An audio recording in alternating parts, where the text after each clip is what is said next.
Alamin naman natin ngayong araw ang sitwasyon ng ginagawang Kamuning Footbridge at rehabilitasyon ng EDSA Busway Station doon. Si Denise Osorio sa detalye. Denise? Yes, Audrey, mas maaliwalas, mas maliwanag at mas accessible na ngayon ang maging pagtatawid ng ating mga pedestrian dito sa Kamuning dahil dito sa bagong gawang footbridge na may elevator.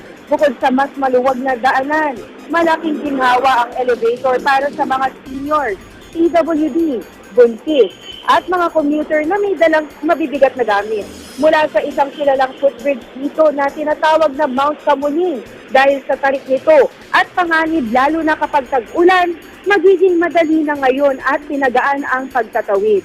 Samantala, patuloy din na isinasaayos ang EDSA carousel sa Kamuning para sa mas ligtas at naayos na biyahe ng mga commuter.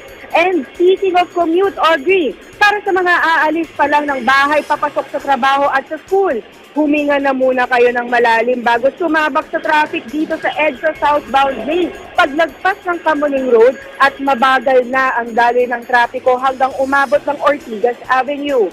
Para sa EDSA northbound naman, mabigat na rin ang trapiko mula Pioneer Street hanggang SM Mega Mall at mula White Plains Avenue hanggang Bonnie Serrano Avenue.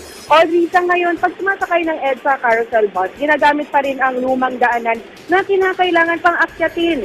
Ang MRT dahil hindi pa binubuksan ang bagong tawiran, malayo ang lalakarin mula sa EDSA carousel terminal all the way yan hanggang sa kabilang dulo ng MRT station. Aakyat pa at bababa pa sa kabila. Inaasahang matatapos itong bagong tawiran sa susunod na buwan. Yan ang pinakahuling balita mula rito sa EDSA Kamuning Station. Balik sa'yo, Audrey. Maraming salamat, Denise Osorio.